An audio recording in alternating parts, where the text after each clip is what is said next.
Hi, this is Greg Corombos, and this is an Encore presentation of the Three Martini Lunch, our famous President's Day edition from 2020. As Jim and I both enjoy the President's Day break, we hope you enjoy our look at the underappreciated presidents in American history. Welcome to the Three Martini Lunch. Grab a stool next to Greg Corombos of Radio America and Jim Garrity of National Review. Three Martinis coming up.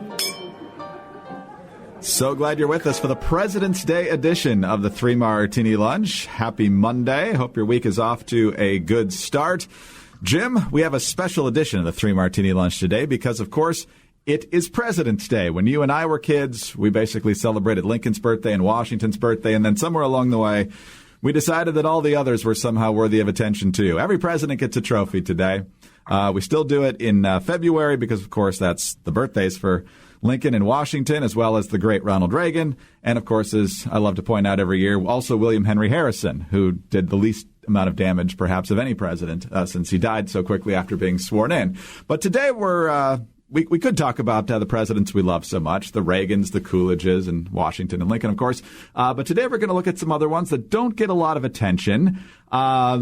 You're probably familiar with them, but they don't often come up on the surveys of America's best or worst presidents. And so I think it's time to spend time talking about them. And Jim, most of these presidents have been around, I would guess, for the bulk of the lifetimes of most of our listeners. A lot of them go back to the 90s, so maybe not in all cases, but hopefully folks are still familiar with them. And we're in agreement for sure on the first and third presidents we want to talk about here. The second one might diverge a little bit, but President Thomas Whitmore in the 1990s, it's hard to imagine a president facing a more difficult challenge than he did. The damage inflicted on the nation, his efforts to mitigate that damage from invaders, and eventually rallying essentially what was left of the nation and the rest of the world to a cause greater than their own self-interest was truly stirring. And I think most folks will probably remember exactly how he inspired those forces to accomplish what was considered unthinkable at the beginning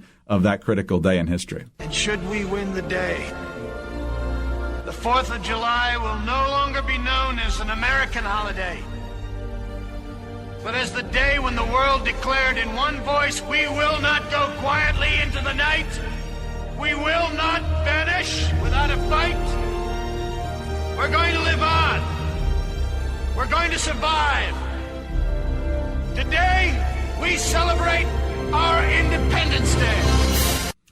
Jim, it's hard to imagine better crisis leadership than that. Yeah, and the funny thing is, history books, everybody forgets Thomas Whitmore's approval rating was in the tank shortly before that crisis. I mean, I remember watching the McLaughlin Group, and they were laughing at him. And the general sense was that, that he was not a strong leader, that he was indecisive. Just the last guy that you think who could handle, even a mundane crisis, much less the invasion of the Locusti race in 1996. People thought that he was not going to be a good shot for re-election. People asked what he had done for the average American. And things changed by that November, in large part because the average American was dead. And so in light of that, people looked at that and said, whoa, this is the guy who can stand up when everything else has been lost. And when we say everything else, we mean like 90% of the human race. So again, probably one of the less recognized great American presidents of recent history. President Thomas Whitmore, we have not forgotten you. We salute you on this President's Day. And not only was he not headed for re-election, Jim, but you have to think no American president, or at least you had to think up until that time, could ever be reelected after nuking one of his own cities. I mean, this is a guy who really took a gamble on that. It didn't even pay off, mind you. It was unsuccessful against the enemy. Yet somehow not surprising he didn't carry Texas in the 96 election. That was not surprising. That's really easy fodder for an attack ad. I mean, to the extent there was still television. The people of Houston were in no mood to forgive President Whitmore, despite how things eventually turned out once he intentionally nuked their city. Jim, one of the things that might be a key factor in making a good president is the comfort of an office chair. And you would know that better than anyone because you have the privilege of using the XChair. From the first moment I sat in my XChair, my body immediately said, so this is what a real office chair is supposed to feel like. I never actually looked forward to sitting in my office until I got my XChair. Now, can your current office chair give you a massage while you're working? Mine can. Can your current office chair heat up or cool down? My XChair can do that too. It's all in the LMX massage and temperature regulation, which is exclusively designed and made for the XChair. And once you feel the customized support of XChair's patented dynamic variable lumbar, or DVL, your back will never be happy in any other chair again. High performance, quality engineering, and extreme comfort. Those are all the reasons I love my XChair. Now I can't wait to be at work, and sometimes, even if I'm not working, I just sit in my XChair just to get that feeling. Take my advice. Try the XChair for yourself, risk-free for 30 days. Once you realize how much better your chair should be, you will never go back. I promise. Go to XChairMartini.com now. That's the letter XChair, MARTINI.com, or call 1-844-4XChair for $100 off your order. XChair has a 30-day guarantee of complete comfort, and you can finance your purchase for as little as $30 per month.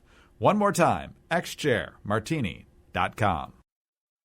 Let's move on to presidents that we are considering less successful during their time in office. And here's where we diverge a little bit. So, Jim, you go with President Jonathan Fowler and, ironically enough, his mishandling of a nuclear crisis. Yeah, I mean, a lot of people said he always reminded them of George H.W. Bush. I don't know if it was the speaking style or just his height and stature and mannerisms. But the irony is that he had been elected on a national security platform, taking all these things seriously. And things, in his relationship with Russia, it looked like things were good. And then, of course, remember the Russian prime minister has a heart attack and Prime Minister Nemerov takes over. And indisputably, things were destined to be tense after that. I think, one of the great ironies that came out in the memoirs after that time was that President Fowler had been going through all kinds of crises and preparation all the kind of training sessions you'd want a president and a national security team to go through in case of a major crisis. No one's ready for Baltimore to get nuked. No one's ready at the halftime of a football game, seeing the president get rushed out on his way to Air Force One and unable to reach it.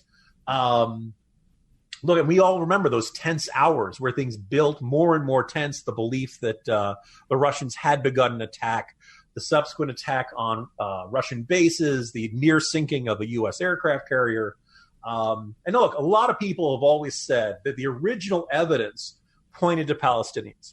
And that, in fact, the original plot had been aiming towards Denver, and that there was some sort of rewrites in the process of what the terrorist plot was. Most of us now look at this. We know it was Austrian neo-fascists. Again, there was subsequently a restoration of healthier relations with the Russian government.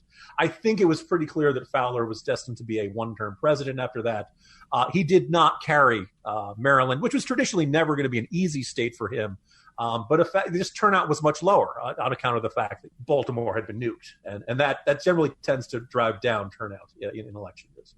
Jim, that was such a difficult chapter in our history because it's almost like every single fear that we had on a national security level just came together all at once. You could almost just add them all up. I'm going to diverge a little bit here and go with President Bennett from earlier in the 90s, Jim. This is a guy who was also concerned about national security, particularly as it related to the booming drug cartel threat that existed then and still obviously exists to this day. But back then, of course, you had the massive Colombian cocaine cartels, and they were pushing other drugs too, of course.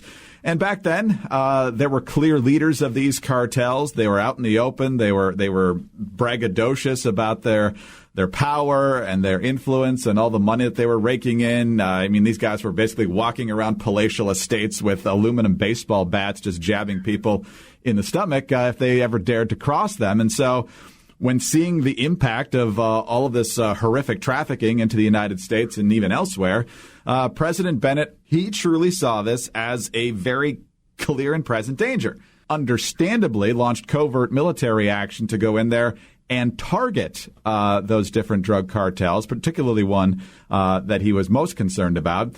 And then when things went south, President Bennett not only disavowed the mission, he also abandoned troops in the field, which is absolutely the worst thing any commander-in-chief can do.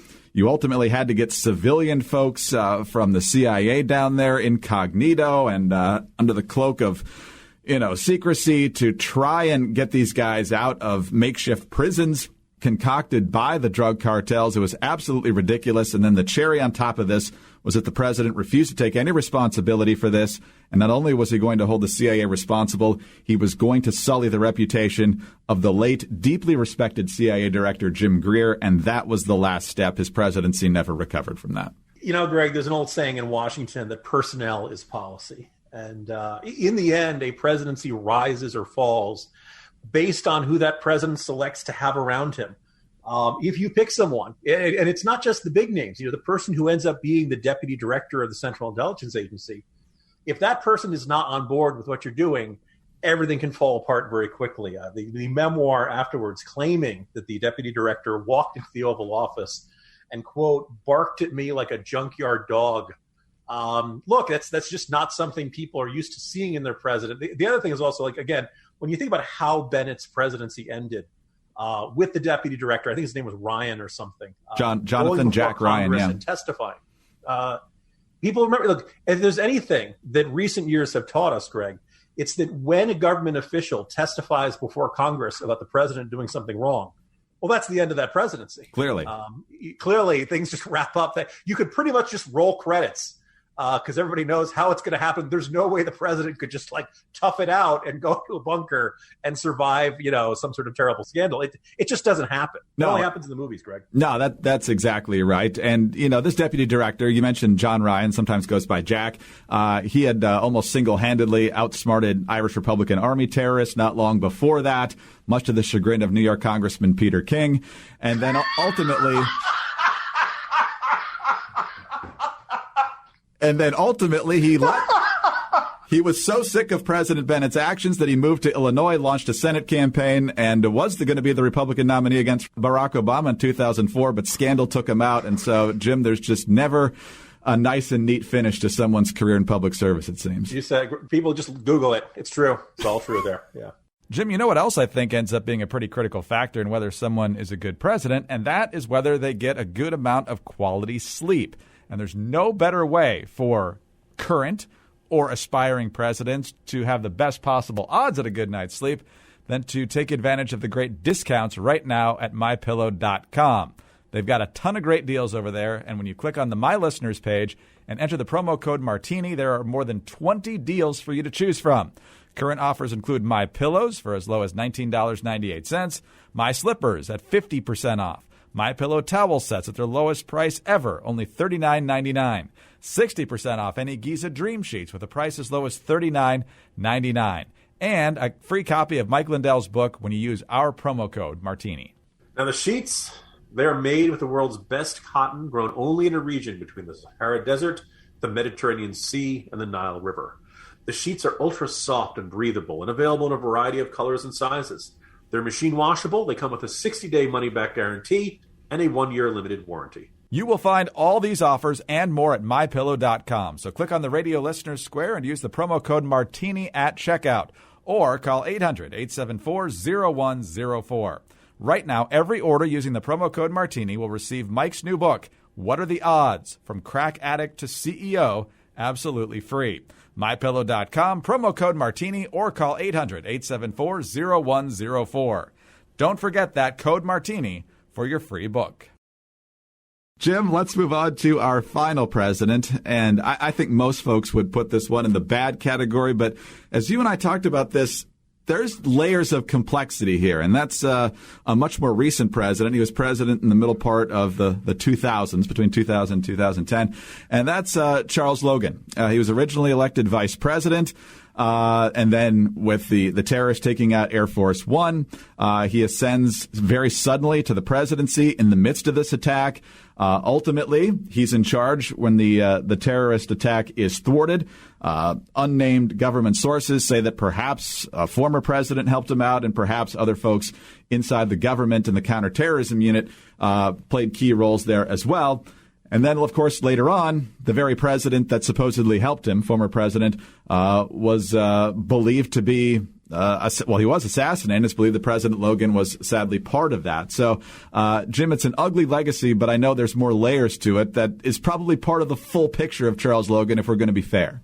Yeah, I mean, if you want to look back in American history at presidents who have assumed the office because of a crisis, Harry Truman and the death of Franklin Roosevelt, everyone knew Charles Logan had been appointed to the Republican ticket so they could carry the state of California. He had been in state government for a long time, strong ties to the oil and gas industries out there. And that was the surprise that had put I believe it was President Keller into office. And that was a big change because everyone had thought the preceding president, David Palmer, making history, that he was going to be secure for a long time. Things, life has surprises. Life is not predictable. Things can change in every 24 hours, Greg. People remember the scandals. It's easy to overlook. President Charles Logan put a lot of effort into negotiations with the Russian president, a major treaty that was signed. It was a big ceremony out in California. It was a busy day for him. It was a busy day for a lot of people in America that day. But I think it should not be overlooked. Now, people said it's Nixonian. Look, maybe it's that. Maybe it's just the appearance of that sort of thing. The thing that kind of jumps out about Logan, though, is that if again, this is not someone who was blow-dried. This was not someone who was tall and handsome. This was someone who, when he spoke the truth, you felt like he was lying to you. This is one of those things where people forget this era. America was tense. We'd seen, jetliners blown up. We'd seen assassination attempts on David Palmer. A report of a nuclear explosion in the Mojave Desert, claims that the bomb had been in L.A. earlier that day. All this kind of stuff. The Central Counterterrorism Unit was very active in those years. People kind of forget why the country might have felt like, we need someone like a Charles Logan in there. Now again, did he get reelected? No. Did his presidency end rather ignobly in a sudden and poorly explained resignation? Yes. That's what happens when you're implicated in the assassination of one of your predecessors. Americans frown upon that. Now, again, I believe it was it President Allison Jones who ended up turning to him in a crisis as an advisor? Look, that Nixon role as an elder statesman has always been there for American presidents, even when they had to resign in disgrace. So it's interesting to see kind of the recurring patterns in American history. And again, if you're anybody who's forgotten this, just Google it. It's out there. Yeah, Charles Logan is unforgettable. And you talk about people talk now about just violating norms that have been established for a long time. I mean, if anybody did that, it's Charles Logan, and that's why he largely will go down ignobly in history. But in addition to finding common ground with the Russians before allegedly trying to kill them, he was also able to successfully neutralize the Syntox nerve gas crisis that was unfolding at the very same time. So not only could he juggle two major issues at the same time, he ended up getting results. Yeah, by far America's most complicated terrorist plot, which I believe was originally targeting the Russians because they were Chechens, but then the Chechens had been hired as mercenaries by some other faction, and there was some sort of it really makes the JFK conspiracy look simple by comparison. So, hopefully someday historians will be able to sort all that out. You could study this stuff for 24 hours straight and still not be sure who's what and what's going on. But you and I could probably sort through it, Greg. But I think the most important thing that our listeners should know is we don't have time to explain. We don't have time to explain. And just like President Bennett, Logan tried to pin the assassination on a fairly low level, although he was highly respected counterterrorism agent named Jonathan Bauer. And that was also an ignoble part of the Logan legacy that should not be forgotten. So, Jim, we've looked at the good, the bad, and the complicated. We hope everyone has a great President's Day, and we'll be back with our usual fare on Tuesday. See you then. Happy President's Day, everyone. Jim Garrity, National Review. I'm Greg Corombos, Radio America. Thanks so much for being with us. Please do subscribe to the podcast, leave us a kind review, and join us on Tuesday for the next 3 Martini Lunch. Hi, it's Dana Lash, host of The Dana Show. Every day, I'm here to keep you up to speed on the most important stories and info that you need to know in your very busy life. And if you're always on the go and you want to stay connected, just download our daily podcast and take it with you. It's a great way to get up to speed on what you need to know and what legacy media may not be telling you. Visit danaradio.com and click on the podcast link or subscribe at iTunes, Spotify, or wherever you get your favorite podcasts.